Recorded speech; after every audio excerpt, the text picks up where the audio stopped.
What if I told you that ordinary is just a choice, and greatness begins the moment you refuse it? In a world full of copies, being the one and only isn't about perfection, it's about courage. The courage to stand out, to think differently, and to believe in your own voice.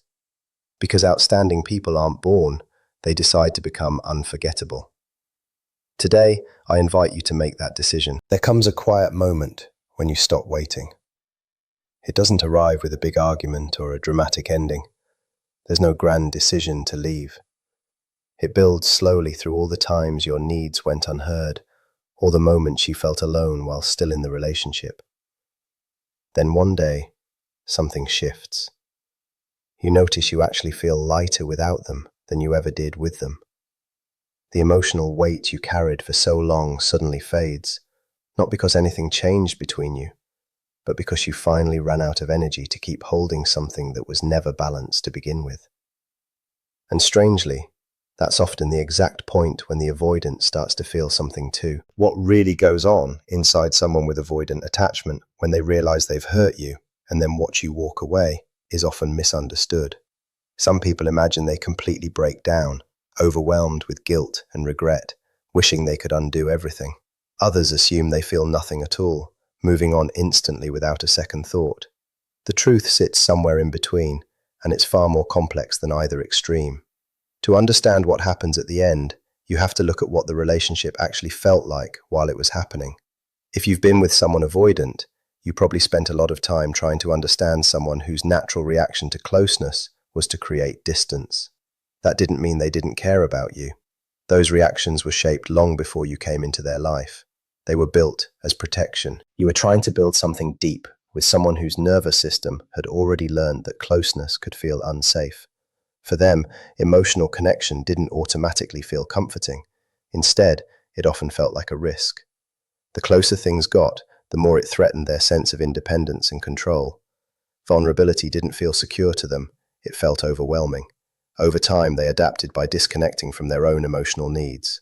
Instead of leaning into intimacy, they pulled back. They suppressed feelings, became unavailable, or shut down entirely. From your side, it felt confusing and inconsistent.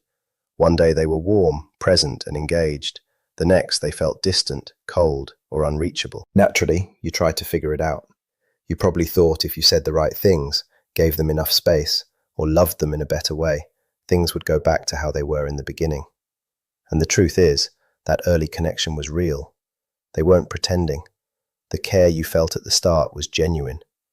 But for someone avoidant, intimacy often becomes harder the deeper it gets. As the bond grows stronger, their internal defenses start to activate. The distance they create isn't usually planned or intentional. It's automatic. It's their mind trying to protect them from something that feels overwhelming, even if they don't fully understand why. So when they pulled away, it wasn't about deceiving you. Their system was following patterns that had been built over years. This wasn't something you could fix by loving them more. No amount of patience, reassurance, or sacrifice could undo patterns that were formed long before you met them. What makes it even harder is that they often don't fully understand what's happening inside themselves. These behaviors, sometimes called deactivating strategies, don't feel like defense mechanisms to them. They feel real, logical, and justified. The emotions behind them feel convincing. The urge to create space feels urgent. So when they started distancing, they genuinely believed it was the right thing to do. Their mind told them the relationship was too much, that they needed room, that your needs were overwhelming. Acting on those feelings didn't feel wrong, it felt necessary. Then something changes. You stop chasing, you stop trying to fix it, you let go. And suddenly, the story they were telling themselves no longer matches reality. The pressure they felt begins to disappear, but so does your presence. This is where people often misunderstand what happens next. It's not an instant moment where everything suddenly becomes clear. There's no immediate wave of regret where they fully grasp what they lost. Real life doesn't work like that. Instead, it unfolds slowly. Without the constant push and pull, without the emotional intensity, they start to notice the absence in a different way. The space they once needed is now fully there, but it doesn't feel the way they expected. The quiet can feel unfamiliar. The distance can feel heavier than they imagined. But even then, Their mind doesn't immediately jump to, I hurt them, or I pushed them away. Avoidant patterns don't switch off overnight. Their first instinct is often to rationalize. They may tell themselves it just wasn't the right fit, or that things wouldn't have worked anyway. At the same time, something subtle starts to shift beneath the surface. Without your presence to trigger their defenses, they may begin to feel emotions they previously avoided. Not all at once, and not always clearly, but gradually. They might think about the moments you shared, the consistency you offered, the way you showed up for them. And because you're no longer there, those memories aren't paired with the same feeling of pressure. They're experienced differently now, sometimes with a quiet sense of loss they can't fully explain. This doesn't mean they suddenly become fully aware or ready to change. Growth only happens when someone chooses to look inward and work on those patterns. But what it does mean is that your absence creates a space where things can no longer be ignored in the same way. So while it may have looked like they didn't feel anything when you left, that's rarely the full picture. It's not that they didn't care, it's that their way of processing emotions is slower, more indirect, and often buried under layers of protection. And by the time they begin to understand what happened, you're no longer there trying to hold it all together. What happens inside them after everything ends is rarely obvious. It doesn't unfold loudly or all at once. It's usually quiet, delayed, and far more complex than people expect. Studies around avoidant attachment suggest that many of them don't immediately feel heartbreak. Instead, they often experience something unexpected at first, a sense of relief. It's sometimes called separation elation. Rather than feeling crushed, they feel like a weight has been lifted. The pressure of emotional closeness is gone. The expectation to be consistently available disappears. For the first time in a while, their system feels calm again. So when you finally stopped reaching out, when the messages slowed and then stopped completely, when you gave up trying to fix every disconnect, and your world no longer revolved around holding the relationship together, they may have seemed lighter, maybe even unaffected, and that can hurt deeply to witness. But that initial calm doesn't mean the relationship meant nothing to them. It doesn't mean they didn't care or love you. More often, it shows just how overwhelmed they had become by ongoing emotional intensity. That relief wasn't the absence of feeling. It was their mind reacting to what it believed was pressure or danger finally being removed. That's why they can appear composed or distant right after things end. But that state doesn't last forever. Over time, something begins to shift. One of the most confusing things about avoidant attachment is that emotions often return later, not immediately. Once enough time has passed and the relationship no longer feels threatening, memories start to come back in a different way. Months down the line, they may begin remembering moments they once overlooked. The same experiences that felt overwhelming before begin to lose that intensity. Instead of focusing on what felt suffocating, they start to recall your kindness, your presence, the way you showed up, and the stability you brought into their life. The reason this happens is simple. The closeness that once triggered their defenses is no longer there. There's no expectation now, no pressure to open up or commit. Without that, their internal alarm slowly quiets. As those defenses settle, emotions that were buried underneath finally begin to surface, and this is one of the most painful parts to understand. While you were there, their system was working overtime to push those feelings down. After you're gone, there's less reason for that system to stay active. In a strange way, your absence becomes the first place where they feel safe enough to actually feel. The emotions weren't suddenly created after the breakup. They were already there. They were just hidden beneath layers of protection. And often, it's only when the relationship is no longer an option that those feelings become clear to them. That's the paradox. The closeness they wanted was also the very thing they struggled to handle. And once it's completely gone, they may finally start to understand its value. This realization doesn't happen quickly. For many, real regret doesn't show up in days or weeks. It builds slowly over months, sometimes 6 months or even a year, as their defenses gradually lose strength. For those with fearful avoidant patterns, it can take even longer. In some cases, they don't fully process what they lost until they're already involved with someone else and begin to notice that something still feels unresolved. From the outside, it might look like they moved on easily. They may seem fine, even happy, but appearances can be misleading. Feelings that were never processed don't disappear. They stay under the surface until something eventually brings them back. At the same time, your path looks very different. You're the one facing the emotions head on. You're thinking through everything that happened, writing it out, talking about it, rebuilding your sense of self, and slowly finding your balance again. While you're actively healing, they may still look calm on the outside. But internally, something is starting to change. Even before they fully understand it, they begin to notice a difference in you. The pattern they were used to is gone. Pulling away no longer makes you chase. Creating distance doesn't draw you back in. The cycle that once felt predictable suddenly stops working. And that's where something important happens inside them.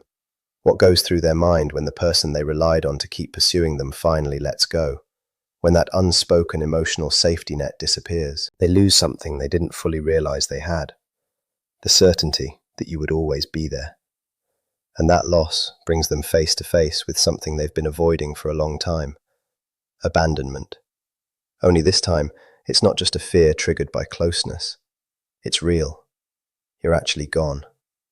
As more time passes and the intensity of the relationship fades, another layer starts to show up. Guilt.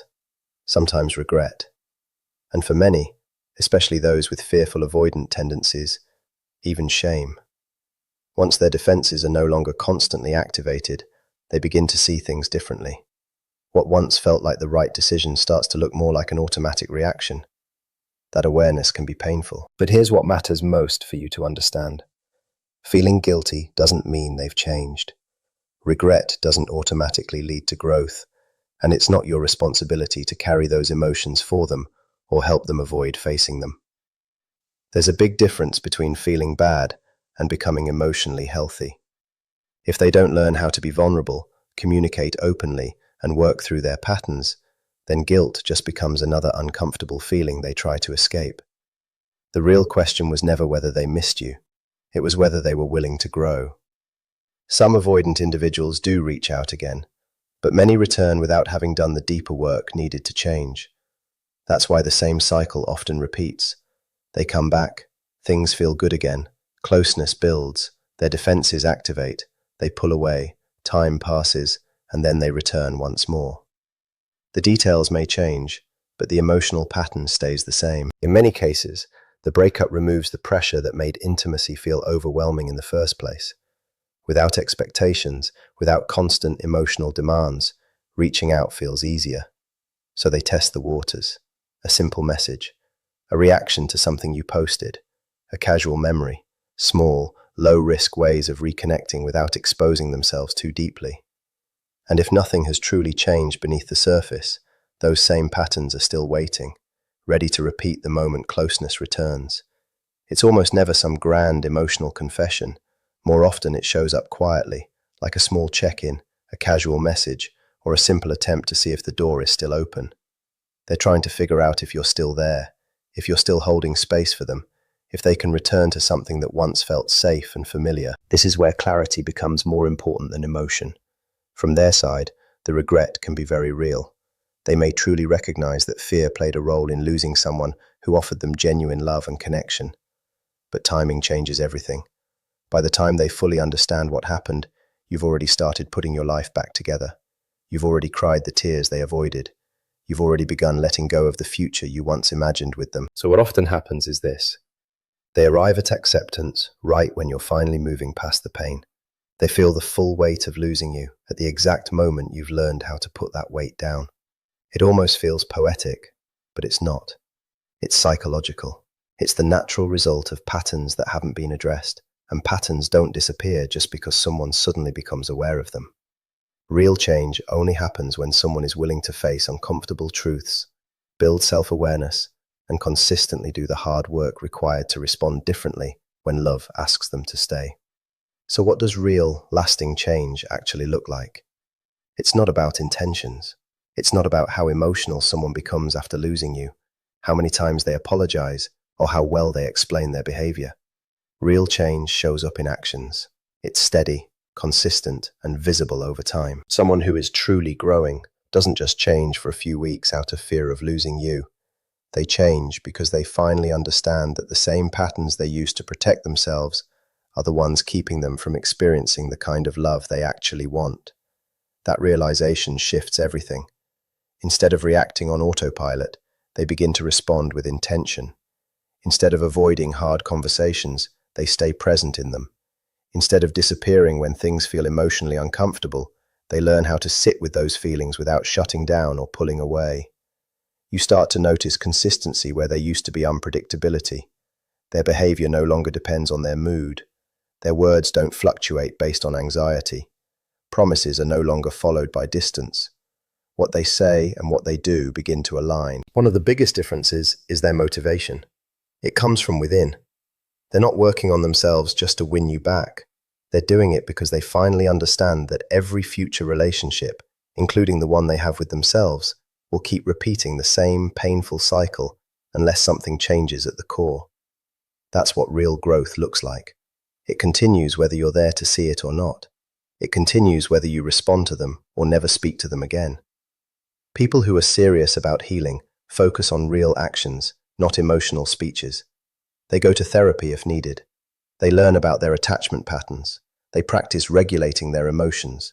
They work on communication instead of assuming distance will fix everything. They get curious about their reactions instead of blindly trusting every fear-driven thought. And most importantly, they become willing to feel temporary discomfort in order to build long-term emotional security. That's something words alone can never prove. The reality is, most people don't get to see those deeper signs. Instead, what they get is a single message, something simple like, "How have you been?" Maybe it's a memory, a reaction to a story, or something that feels small and harmless. But suddenly, hope rushes back in. The mind starts filling in gaps that reality hasn't confirmed. Within seconds, it's easy to imagine a completely different future based on one small interaction. Before you realize it, you're stepping back into the same emotional pattern you worked so hard to break. That's why it's important to be honest about this. The moment an avoidant realizes they hurt you is not the end of the story. It's the beginning of a crossroads. That realization gives them a choice, or they finally face the fears they've spent years avoiding. Or they take responsibility without becoming defensive. Will they develop the emotional skills they never learned? Will they choose short-term discomfort for long-term growth? Or will they fall back into the same familiar coping mechanisms? Only they can answer those questions. And no matter how much you care about them, you cannot answer for them. No amount of reassurance can create self-awareness. No amount of patience can replace accountability. No amount of unconditional love can heal wounds they refuse to acknowledge. Real healing is an inside job. It starts when someone gets tired of just surviving and decides they want to truly connect. Trying to force that process rarely works. In fact, pushing an avoidant to change often triggers the same defense system that caused the distance in the first place, leading right back into the cycle of withdrawal and confusion. And it's important to remember this. You were never the reason they pulled away. You were not too emotional. You were not too difficult to love. Wanting consistency, communication, and emotional presence was never too much. Those are healthy needs. Long before you came into their life, they had already learned a very different set of beliefs. Many avoidantly attached people grow up thinking emotions are inconvenient, vulnerability is unsafe, and relying on others leads to disappointment. So they adapt. They become self-reliant. They suppress their needs. They hide their emotions before anyone else can see them. Those strategies help them survive earlier in life. But survival strategies don't always lead to healthy relationships as adults. Over time, the same defenses that once protected them start pushing away the closeness they actually want. Those patterns didn't start with you, and unless they actively work to change them, they won't end with you either. Which brings everything back to you. You've changed, not because the breakup was easy, but because getting through it required growth. You've rebuilt your sense of self. You've reconnected with who you are outside of that relationship. You've learned that peace isn't something someone else gives you, it's something you protect. You recognize inconsistency much faster now. You trust your instincts more than your hopes. You no longer confuse potential with reality. So if one day your phone lights up with their name, pause before you respond. Whether it's a simple message, a shared memory, or a casual question meant to test the waters, don't immediately focus on whether they've changed or whether the love was real. Ask yourself something more important. Who do I become if I let them back in? Do you stay the version of yourself you work so hard to become? Someone who protects their peace, honors their boundaries, and chooses emotional safety? Or do you slowly slip back into the version of yourself who waited, overanalyzed, accepted crumbs of affection, carried the emotional weight for two people, and lost yourself trying not to lose them? Because that answer matters more than whether they come back. The real point of no return isn't the day they realize they lost you. It's the day you realize you no longer need to lose yourself to keep someone else. That's when everything starts to change. At the end of it all, the question isn't whether they're finally ready to love you differently. The real question is whether you're ready to walk away if they still can't. You already know the cost of staying in something built on hope instead of consistency, and now you understand something you didn't before. Real love doesn't make you earn someone's presence. It doesn't ask you to sacrifice your peace just to keep someone close. Healthy relationships aren't built on chasing, convincing, or waiting. They're built by two people who are equally willing to stay, equally willing to grow, and equally willing to choose each other again and again, even when it feels uncomfortable. That's the kind of love that's actually worth holding on to. In the end, being the one and only outstanding is not about competing with others, but about becoming the best version of yourself. It's about embracing your uniqueness, standing firm in your values, and daring to rise above the ordinary. Remember, the world doesn't need another copy. It needs you, original and fearless. So step forward with confidence, leave your mark, and prove that you are truly unforgettable.